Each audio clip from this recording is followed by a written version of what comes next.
retrouve pour une toute nouvelle vidéo. Je vais vous parler des livres qui m'ont le plus marqué sur Wattpad. Le but étant que vous puissiez découvrir de magnifiques histoires et de fabuleux auteurs. Alors je vais pas faire un classement parce que pour certaines histoires ça date vraiment depuis très longtemps que je les ai pas lues. Et aussi parce qu'elles sont pas du tout comparables, parce qu'il n'y a pas du tout le même thème ni le même genre.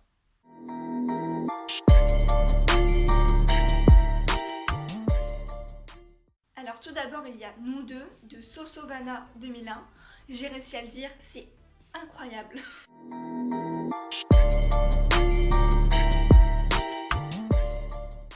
Rosalie Adam, 17 ans, vient de revenir vivre chez son père, qu'elle aime tant.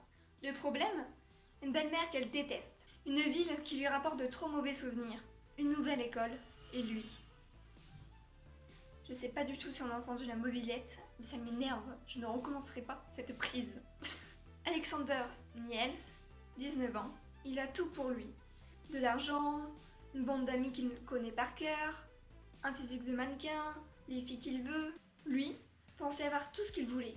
Il se trompait. Elle pensait pouvoir fuir ses problèmes. Elle se trompait.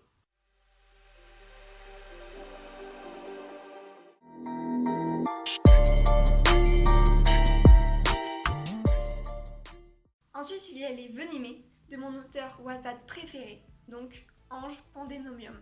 Après, tous ces romans me marquent, mais celui-là, c'est le premier que j'ai lu d'elle et ça me semblait très important et ça me tenait vraiment à cœur de parler de ce roman.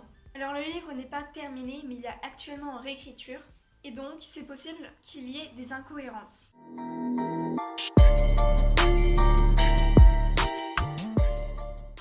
Ici, la règle est simple. Se faire aimer du public. Séduire est le mot d'ordre si vous voulez survivre. Car dans 2 mois, seul le couple sélectionné par les téléspectateurs restera en vie et se fera offrir une vie médiatisée et idyllique. Vous êtes 20, vous êtes désormais le venimé. Faites honneur à ce titre. Et qu'Apophis veille sur vos nuits. Alors ce roman fait très fortement penser à Hunger Games.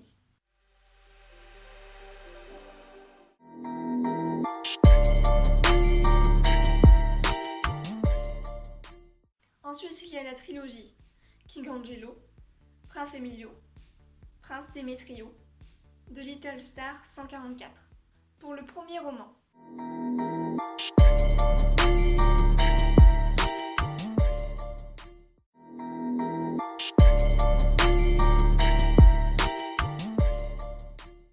Jamais elle n'aurait dû accepter. Pourtant, elle avait été forcée. Mais tout venait d'être scellé. Son regard d'acier l'avait emprisonné. Un seul regard, un seul sguardo. Je crois que ça se dit comme ça, mais mon italien est nul, tout simplement, parce que je ne parle pas du tout italien. Flora ne s'imaginait guère que son avenir allait être autant bouleversé. Pourtant, il a suffi qu'un seul regard pour que son avenir soit tout tracé. Ces sourires faux prodigués par le peuple, et plus encore, la jante féminine. Pourtant, une magnifique chevelure aux couleurs de l'or ne l'avait pas laissé indifférent. Il l'avait décidé. Elle serait son futur. Deuxième roman. Pourquoi je fais ça, je ne sais pas, mais c'est une très bonne question.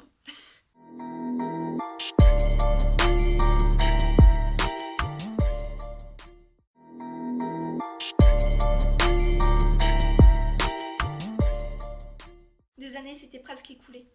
Elle l'avait fui, et elle ne pensait guère le revoir. Pourtant, il était bien là, devant elle.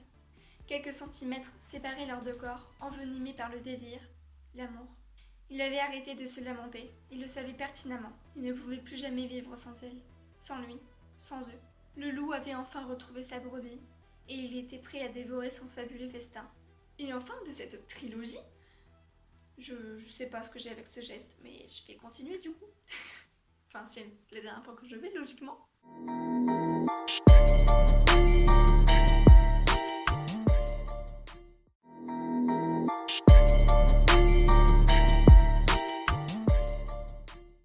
C'était juste un léger accident.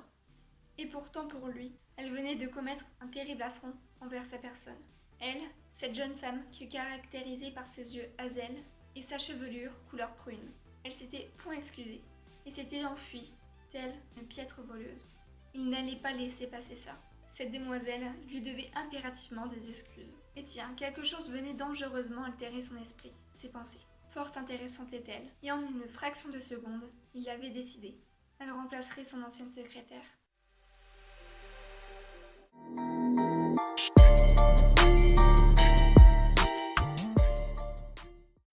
Ensuite, j'ai hésité à le mettre dans les romans qui m'ont le plus marqué, mais ça me semblait quand même important parce que je pense que, si je me souviens bien, c'était le premier livre que j'avais lu sur Wattpad. 14 ans disparus, 15 ans et maman, de Cam, 27 juin. On peut quand même dire que les pseudos ils sont un peu bizarres, hein. Toujours avec des chiffres ou quoi. Le seul qui a l'air classe, qui est classe du moins, c'est Ange Pandénomium.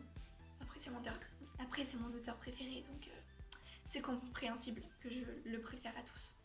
Et du coup, de ce livre, j'ai notamment lu la suite.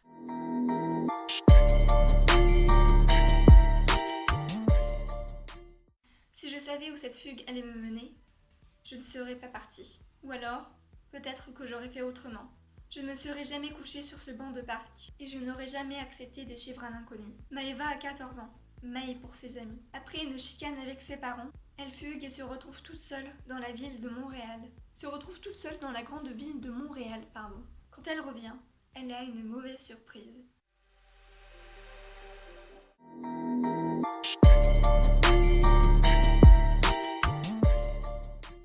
Ensuite, on a Stranger Things, saison 4, de Lys Noire. Alors, je devais absolument parler de ce roman parce que déjà, j'ai adoré lire chaque chapitre et aussi parce que c'est ma série préférée et que dès que j'ai terminé la saison 3, je voulais une saison 4. Mais il fallait encore attendre longtemps. Et sur Wattpad, heureusement qu'il y a Wattpad, les gens écrivent des fanfictions sur leur série préférée. Et du coup, je l'ai lu et j'ai pas du tout regretté parce que du coup, ce roman, finit dans une vidéo. C'était très chiant ce que j'ai dit, mais c'est pas grave, on va passer tout de suite au résumé.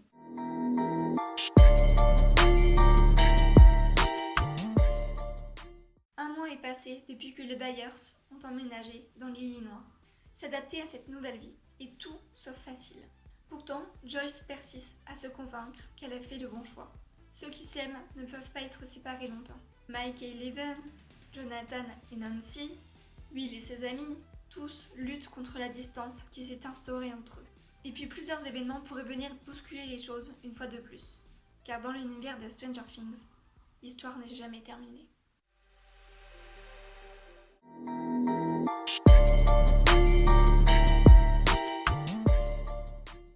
Et enfin, le pire et le meilleur roman que je n'ai jamais lu de toute ma vie. Franchement, j'en fais pas du tout des tonnes parce qu'il m'a profondément marqué et bouleversée. C'est Sous le sceau du secret. J'ai galéré à le dire, du coup j'ai bougé ma main pour essayer de le dire. Ça n'a aucun rapport. Par Plume Transparente.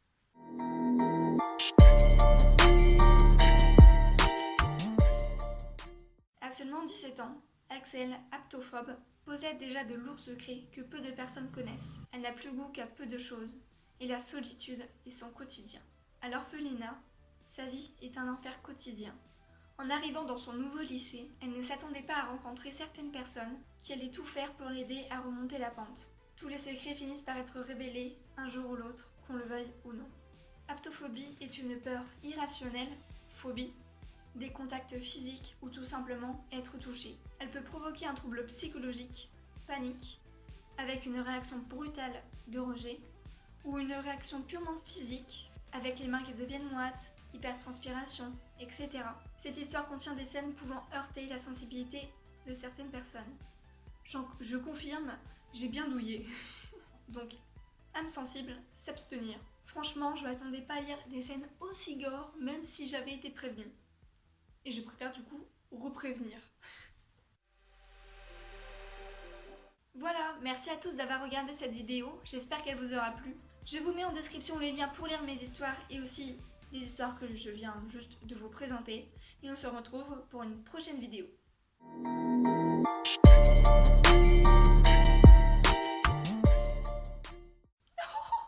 Alors je ne vais pas faire un classement parce que ça me semble un peu inapproprié. Inapproprié Ambre. J'avais arrêté de se faire... J'ai réussi à le dire. J'ai galéré, j'aime ma vie. Joyce, mais... à seulement 6 y a des gens qui n'arrêtent pas de passer comme ça et de faire du bruit. Je veux jamais terminer ma vidéo.